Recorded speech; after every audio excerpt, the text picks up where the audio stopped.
am here with another boob update.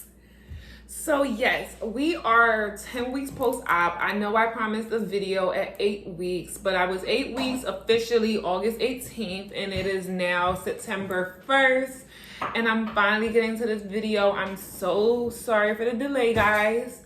I'm horrible with keeping up with this YouTube stuff, but I'm only gonna get better. Thank you guys for all your comments. Thank you guys for all your likes. Continue to like and share the video. It really helps me know that you guys are enjoying it. It helps me, it pushed me to actually make another video because I've received like 5 comments today, and it's like, all right, come on, girl. You need to get this 8 weeks post-op video done. So here we are. I am here, 10 weeks post-op, honey. Boobies are still sitting, as you can see. So I have a couple questions here that I'm gonna go over of just like personal questions that I get from like random clients, what I've read from the comments that you guys left on Instagram and YouTube. Is not that many. So what I will do is all your questions that I do not answer in this video, please comment below and put whatever questions you have so I can make another video right after this. It won't be as long of a wait, and answer all your questions. So I just didn't want to keep you guys waiting any longer. So I'm like, all right, let me put this video out, then we'll do another one. So the very top question that I keep getting is, would I recommend CG? Okay, let me start firstly. In my initial video, I never once said that I was recommending anybody to go to CG. I said this was my personal experience, and I feel like I'm getting a lot of backlash when it comes to CG because the #1 issue, which I did talk about in my last video with CG, is customer service. They are really bad at responding back to calls. They are really bad at responding to text messages. They're really bad at responding, period. So if you're that type of person that's very needy or needs to speak to someone, I just am personally not like that. I just needed to do the consultation with my doctor. That was important to me, which if you know who your doctor is, all you have to do is message him and they usually have a separate team and they can set up a consultation. It's not guaranteed that it's going to be free, but that is something that you should definitely invest in so you can reinsure you in the surgery that you're about to get. But when you actually get into the facility, I feel like the people there are very nice and kind. Like, I didn't get an attitude from anyone. I wasn't treated disrespectfully. What? Bro, what are you talking about, man? What? We would treat who disrespect me? I didn't have a good experience. Okay, so let me add a comment in. My sister was my caregiver. She didn't care for, who was it? I didn't care for nobody. I didn't care for how they treated me. I didn't care how they didn't let me know that you were going in for surgery. I had no idea. I didn't care for the girl that was talking in Spanish and thought I didn't understand her and was being very rude and ignorant. I didn't care for their entrance that looked like a dungeon. I didn't care for anything. Period. Okay, so basically, because they see so many patients a day, I would compare CG to like a fast food service. Like you know you're getting a really good deal for a really good doctor, so it's not going to be that 101 care or that 101 service that you would get going to that doctor's private office. So that's what I do want to tell you what you're walking in. Yes, you're going to leave with bomb results, but the care that you're going to get while you're there, like I was in a room, I was waiting for my doctor. My doctor came in like 3 times to talk to me, to let me know. Like, he came in the beginning to introduce himself, to mark me up. He came back again to add more marks and just to reassure that we were on the same page, and then he came in right before I was going to go back to surgery. So I felt very comfortable with Dr. Crawl. Dr. Crawl did an amazing job. He was very friendly. He answered all questions. He's very straightforward. He's going to tell you exactly what he thinks. I didn't have no issue with Dr. Crawl.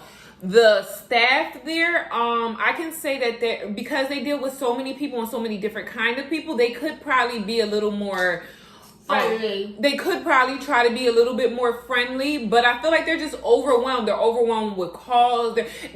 Mind you, this is no excuse. I'm not making an excuse for CG because I want you guys to understand I am not getting paid for this video. I'm not getting paid at all. I'm not sponsored. My surgery wasn't discounted. None of that. Like, I should be at this point. Tell them to bring me my money. Yeah!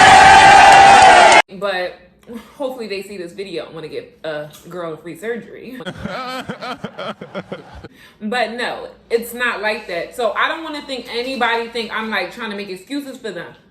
Me personally, I knew the doctor I was going to. I was 100% confident with the doctor that I was going to. So that's why I more so communicated with the doctor versus the staff there. And even my aftercare, me going to my post-op appointments, the people there were wonderful. When I called, they always answered the phone. Only over the weekend one time, it took me like 2 days to get, no, not even 2 days. I think it took like the next day somebody responded to me. So the post-op care, you honestly should be good because they answered the phone. My doctor gave me his personal cell phone number. I texted this man at 11 o'clock at night and he texted me right back. So I don't know about anyone else's experience. I don't know about anyone else's doctors because every doctor there is an independent doctor and they just go there to do a sale or a special with CG. They, what's the word that I'm trying to think? They collab. So they have collaborations with CG, but each doctor there has their private office. So if you don't feel comfortable with the way that CG works or how they communicate, just go to that doctor's, pay the extra, anywhere between $1,000 to $5,000 and go to that doctor private office. That's just point blank period. So these comments that I'm getting that I'm sponsored, they must have paid me to say what I'm saying is not true. So we can kill that noise right now. And if you're going, yeah, let's just kill that. Let's just kill that. So yeah, okay. Besides, so would I recommend CG? No, just because I don't want the backlash that comes with it. Oh, they didn't answer the phone. I'm not recommending nobody. Dr. Crawl did my boobs. They did an amazing job. I'm happy. Sorry, the camera's doing something crazy. Yeah, I'm happy with my boobs. I was happy with the service. A little bit. The only time they stressed me out is the day of this. Well, they stressed my sister out because one, they did not give her the prescriptions. When did they give you the prescriptions? After I came out, they did not give her the prescriptions. And it was the wrong prescription. Oh, and it was the wrong prescription. So I had to drive all the way back down there. You drove all the way back down to Coral Gables? Mm-hmm. I didn't know that. Oh my gosh. So I just learned something today because I was in a whole nother world. They did not give my sister the prescriptions while I was getting surgery because she was supposed to go off and get the prescriptions filled while I'm getting surgery. So when I get out from surgery, I can pop that pill right away. They didn't do that. They didn't give her the prescriptions till after I was, actually, didn't I have the prescriptions? It was like in my bag or something, right? Yeah. They gave me the prescriptions and put the prescriptions in my bag, even though my sister was waiting in the waiting area. She never left. So I don't see what was the sense of her being there if you wouldn't even allow, I don't know. But whatever, that's how they do business. Okay. And, just the fact that they didn't communicate, they didn't tell my sister that when I went back for surgery, they just wasn't good with communication. But on everything else, on communication, they get an F. But results, A. Post-op care, A. If I do have to name a con with post-op care, it would possibly be that the visit is a little fast. If you don't go in there with questions or pain or any kind of concerns, they just make sure everything is good and then you're good to go. They're not keeping you there for any extra second that you don't need to be there. So I will say, like again, I said, like, if you're going to choose CG, know that you're getting a good deal, but it's really, really fast service. They're trying to get you in and out because I guess to reach a certain quota, that's the way that they have to keep their flow going. I don't know what's the reasoning behind why they do what they do. I do not work with CG and I'm not a part of anything CG has going on. I just went and got my boobs done. So I do want to start off with whatever little cons that I have about my boobies. So your nipples show through everything. I don't know if you guys can see this, if the video is like, I don't know if it's showing through the video, but girl, everywhere I go, my nipples is showing. Nipple covers will be your biggest investment, your biggest thing. I don't know if you enjoy, if you like the nipples showing, is that sexy to you? That's cool. But when I'm at work, it's kind of like aggy because I'm a hairstylist. So it's like, I know I come to make women feel comfortable. Like I I want them to feel comfortable. I don't want them to feel like, oh, this girl's out here with her nipples all out. Like, where did she think she was going? And it's not like that because I have a whole bra on. It's just, even sometimes I'll put padding in my bra and them nipples will still pop out through that. Like, that's a lot. So that has been a lot for me to adjust, because the nipples popping out is like, it draws attention. Like, it draws like attention that I'm not used to.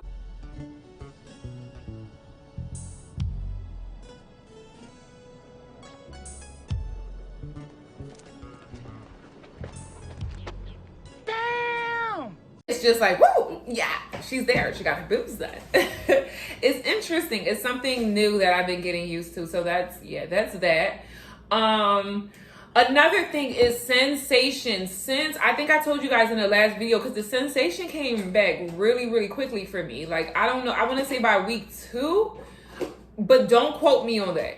But it came back really, really early. And ever since, like, what can I say?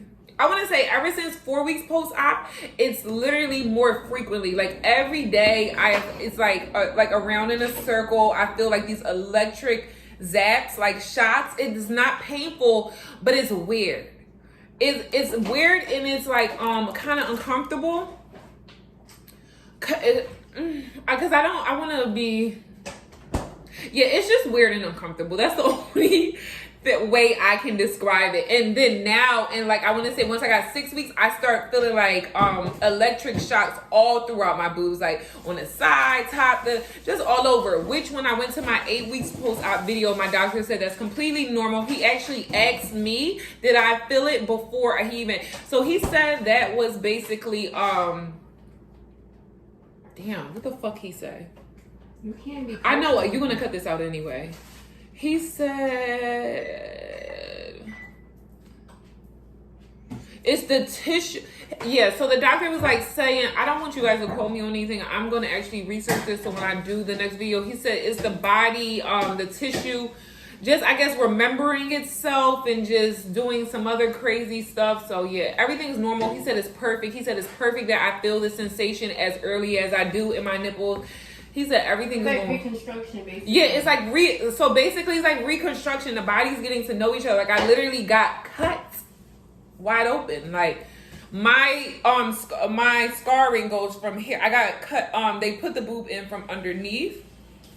So yeah, it's like, if I can show you guys, it's completely underneath, and then it's one line that goes up the nipple like that. But as you can see, I'm gonna get up closer. My scarring is actually going down a whole lot. It's like barely, especially on this boob, you can like barely see it.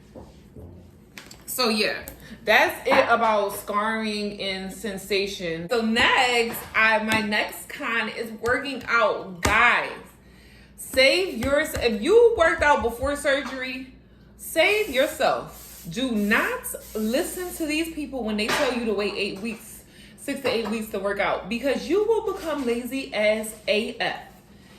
I am dragging myself to get back into a workout routine. It is so hard. I am so lazy and so undisciplined right now. Like, it's horrible. I'm looking at other surgeries. I want to get lipo now. I see no point in working out. Life is just... but I'm gonna do it. I am pushing myself. I'm trying to find a trainer right now so I can get my discipline back, because I'm better. I know I do better with accountability. I work better like that. So yeah, I'll keep you guys updated on that. That's doing what they do.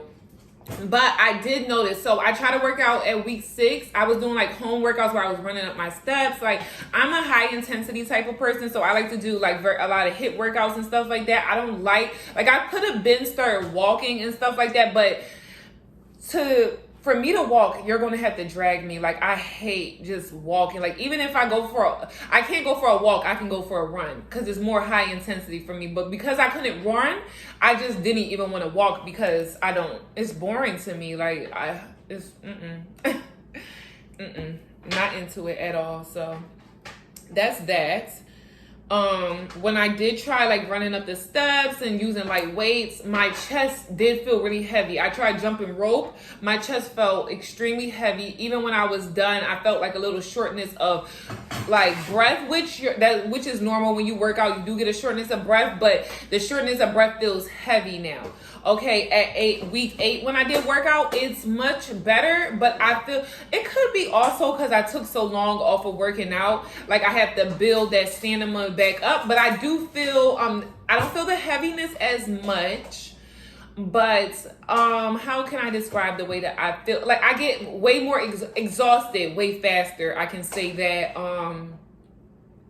And a little bit of heaviness. Like, I do feel different up here. Like, where I talked about everything with exercising.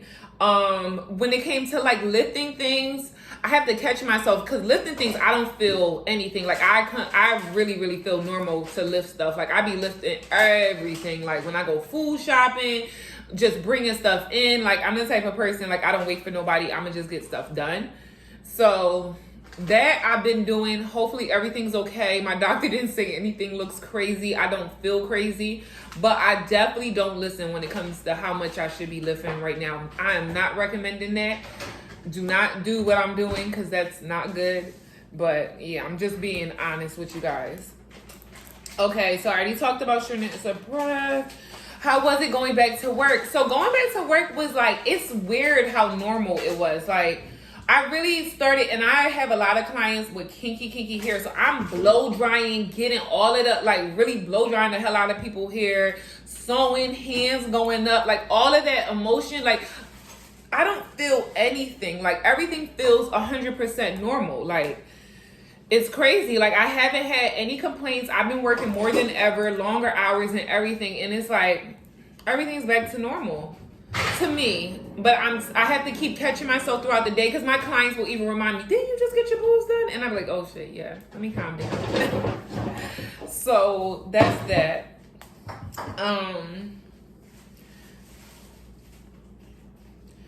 Okay, my next question was, are you happy with your size, or do you wish you went bigger? Guys, I love my boobies. Like, love my boobies. I did what week was that, 2? Mm-hmm. At week 2, was like, did I get the right size? Even the first week when I got them done, I thought they was too tiny. Like, it did take me some, but the more they drop, I feel like the bigger they keep freaking getting. Like, now I'm like, hold on, slow down. You're getting too big. I don't know what I'm gonna do with all this boob. But I feel like they keep getting bigger, but bigger and cuter. Like, they're getting rounder. So one complaint I did have is my boobs was boxy.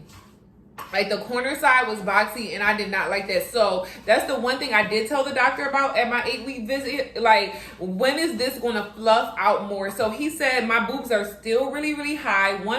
This one was higher than this one. This week it feels like they're kind of like at the same level. Yeah. But yeah, they were still really, really high. So the more that they drop, the more they will curve out on the side. But other than that, I'm in love with these boobs. Like, clothes look so much better. Like, it just fills in so much more. I did not have, another question I got, did I have to buy new clothes? No, I did not have to buy clothes because you were already a full figure person. Yeah, I was already a full figure person, and it's just more. And I honestly got back what I lost. Like, my boobs were once upon a time this size. They probably wasn't as perky, but I'm not far off from what I already naturally had. So it's more so now. Instead of me having a dress or a shirt like this that has a V cut and the boobs being all the way down here, they just up here now. So it's like, it's just the boob that I was always missing is finally filling in those areas. So no, I didn't have to buy no new clothes. I don't know about bras yet. I get a question like, what bra size am I? They don't recommend you buy bras for the first 6 months because your boobs are still like forming, they're dropping, and you won't know the actual size. And I 100% agree with that because my boobs really are changing like week by week. I feel like they look more and more natural, like they're dropping, they're fluffing, they're doing all that they need to do. So I'm 100% happy with the size that I chose. I'm gonna go ahead and take my shirt off like I did in the last video and let you guys see. And yes, I still wear my surgical bras. I went and bought 2 more. I actually bought like a couple sports bras now, so I don't have to. I really wear the surgical bras throughout the day, and at bedtime I wear the sports bras because they're more comfortable for me. And what I noticed, I don't know if I told you guys the last video. So these surgical bras have this lining right here, which will leave the lining on my boob. So I don't feel comfortable. When I was wearing them 24, like wearing them all day, I noticed like I had like a permanent line, not permanent, but a temporary line on both of my boobs that like freaked me out. Like I'm like, what the hell is going on? And then I realized it's the bra. So I try to give it a break and alternate throughout bras. I do the sport bra with no padding at nighttime, and I do my surgical bras throughout the day. But yeah, here they are. Wow. See guys, they're so cute. All right guys, so I also do want to share this strap. So at 8 weeks, no. When did I have to start wearing? At 6 weeks, I had to start wearing this strap because that's when the boobs start dropping. And when I say I do not wear my strap every day, that's probably why they dropping at different times. I don't wear this thing every day. One is Velcro. This material, like this is a bandage material, but the Velcro right here, it's annoying. Okay. And you just go from the lower side of your back. You bring it directly up on top, over top of the boob, and you just go over. So imagine trying to get dressed with this big white thing right here. Imagine trying to live life with this big white thing right here. Imagine trying to breathe with this big white thing right here. It gets annoying as hell. This part starts to itch me because as you can see, it's extra flap here. It starts to scratch me right there. At one point, I even got a burn right here because I guess it moved up and this like was, I guess, pulling on me, whatever. But it was like how you get a rug burn. I got a bandage burn. So honestly, I probably wear this thing probably 3 times a week, if that. But my boobs just won't have to drop because this is one thing I can't do every day. All right, guys, so that's it. I'm so glad that you guys are liking this content that I'm dropping. If you guys have any other ideas for videos or anything else, questions or anything that I missed, please comment below. Let me know. Write me on Instagram, jador.ali. And I'm so happy to be here sharing my journey with you guys. Thank you for watching. Ciao.